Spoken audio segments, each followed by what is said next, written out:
Bienvenidos y bienvenidas nuevamente. A continuación es el momento de que hablemos del método que Thomas Hobbes ocupa para llegar a sus conclusiones de teoría política.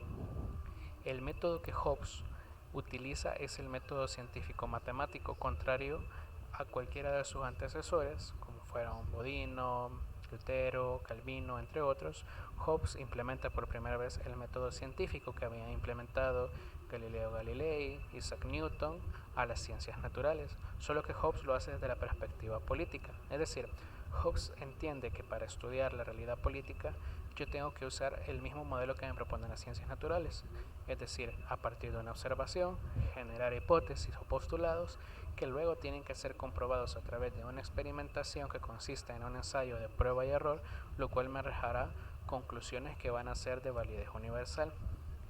Ahora, esta concepción de las ciencias y de la realidad en Hobbes va a desembocar en una posición filosófica del autor.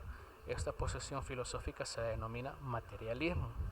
El materialismo entiende que entre el espíritu, que podemos entenderlo como Dios, como cualquier orden lógico o superior que da origen a la realidad, los materialistas entenderán que no existe tal cosa como los espíritus, los pensamientos abstractos o puros sin cuerpo, sino que van a entender que todo proviene de la realidad o de la materia, es decir, la naturaleza, la materia determina toda la realidad.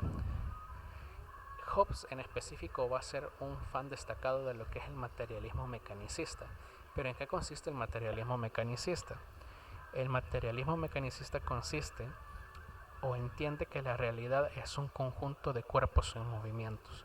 Es decir, todo lo que existe es, a fin de cuentas, cuerpos, es decir, objetos materiales tangibles que podemos ver, tocar, sentir, percibir, pensar, pero que se encuentran en constante transformación y cambio.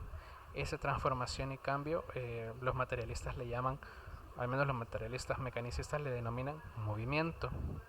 El movimiento en la realidad no se produce a través de contradicciones como dirán los materialistas dialécticos, sino que se produce por la simple fórmula del causa y efecto.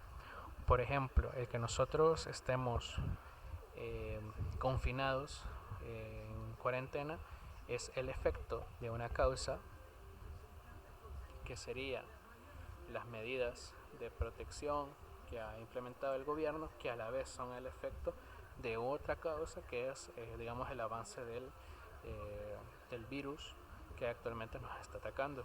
Entonces un materialismo mecanicista dirá que todo esto proviene de una causa-efecto. El materialismo también implica un rechazo completo a las concepciones teológicas, divinas de la realidad.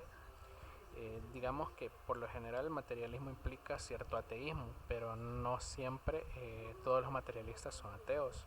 Simple y sencillamente dicen que lo más importante o lo que podemos llegar a conocer lo podemos conocer a través del contacto directo con la realidad, a través de los sentidos. Digamos que los materialistas son más empíricos.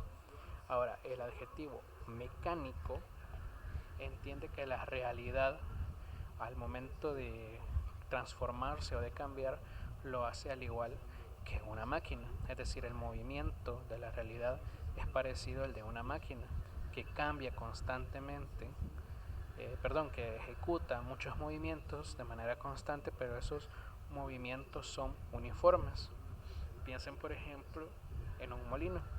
El molino gira a determinada velocidad, a determinada dirección, cuando se implementa una determinada causa como puede ser la fuerza humana. Es decir, la realidad tiene una concepción mecánica cuando entendemos que esta realidad tiene movimiento, es decir, cambia y se transforma, pero la forma en que estas cosas se mueven no puede modificarse. Al contrario, los materialistas dialécticos que dirán que sí se puede cambiar la forma en la que cambian las cosas, valga la redundancia.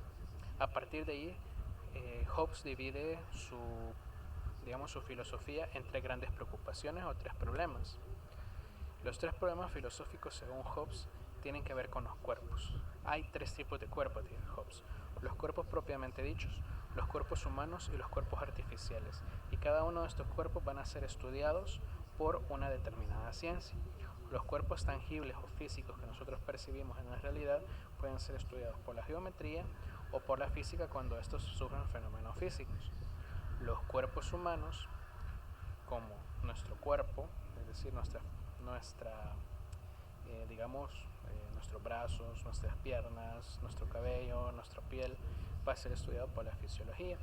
Pero hay cuerpos humanos que no se ven, pero sí pueden percibirse a través de la mente, lo cual son las ideas y los pensamientos, que también Hobbes los entiende como cuerpos en movimiento, movidos obviamente por el cerebro. Entonces, esos cuerpos humanos van a ser estudiados por la psicología. Pero quizás lo más importante en la postura de Hobbes sobre los cuerpos va a ser los cuerpos artificiales. Los cuerpos artificiales son cuerpos que no existen en la realidad, pero que el ser humano les dota de existencia. Los cuerpos artificiales por excelencia para Hobbes van a ser la sociedad y el Estado, y cada uno lo va a estudiar, ya sea la política o la sociología, y el Estado lo va a estudiar la teoría del Estado. Entonces, a partir de ahí, Hobbes entiende que el materialismo influye necesariamente en lo que antes se denominaba derecho natural y cambia ciertas cosas sobre el derecho natural como lo entendieron Lutero, Calvino, entre otros. Por ejemplo, aquí tenemos una comparación en cómo el materialismo afecta al derecho natural. Al materialismo, al no buscar fundamentos metafísicos ni teológicos, repercute en el derecho natural al entender que la realidad, es decir, lo bueno y lo malo, no proviene de una preconcepción, ya sea de un Dios o de algún principio lógico, ¿no? Lo bueno y lo malo, lo moralmente bueno y lo moralmente correcto, proviene siempre de la relación causa-efecto. Esto se va a ver, por ejemplo, en el tema de la aversión y en el tema de el deseo. El deseo y la aversión son sinónimos de bueno y malo, pero esto siempre va a estar influenciado por algún estímulo que va a ser la causa de esos efectos o de esas sensaciones. El materialismo entiende que el movimiento de la realidad es mecánico. Al igual, el ser humano tiene una conducta meramente mecánica. El ser humano reacciona, piensa, siempre que esté bajo los efectos o bajo la influencia de ciertos estímulos. La respuesta a esos estímulos Hobbes la va a denominar como instintos. La materia determina la realidad.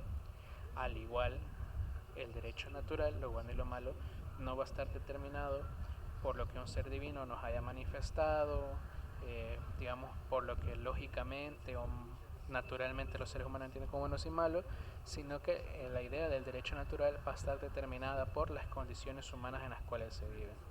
Si usted vive en determinada sociedad, si usted vive en determinadas situaciones económicas, así va a variar su concepción sobre lo bueno y lo malo. Ahora, la conducta humana es mecánica. ¿Cómo se entiende esto? Hobbes dice que el ser humano divide las cosas que puede hacer en instintos y emociones. Hay emociones que son más importantes que otras, pero las dos emociones más importantes para Hobbes van a ser el deseo y la aversión. El deseo no es nada más que el instinto de buscar aquello que es favorable a nuestros procesos vitales.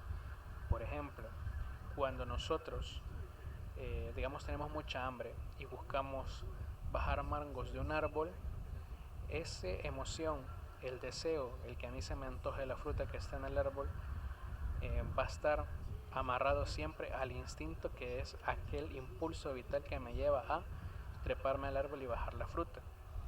Pero el deseo va a ser esa búsqueda del proceso favorable para mi proceso vital. ¿Cuál es mi proceso vital? No morirme de hambre. La aversión, por el contrario, es una emoción que genera como una especie de asco, de rechazo. El instinto es sentir miedo, asco o cualquier otra, emoción negativa hacia aquello que puede ser perjudicial para nuestros procesos vitales, es decir, aquellas cosas que ponen en peligro nuestra vida. Puede ser, por ejemplo, cuando vemos un animal salvaje que nos puede atacar, inmediatamente el ser humano siente una sensación de aversión o de miedo y pues esto lo lleva a tener instinto de supervivencia. La alegría y la pena son otras emociones que derivan del deseo se deriva la alegría, de la aversión se deriva la pena, pero siempre, dice Hobbes, la conducta humana va a estar fuertemente influenciada por el instinto más fuerte de todos, que es el instinto conservador. lo vamos a ver más adelante.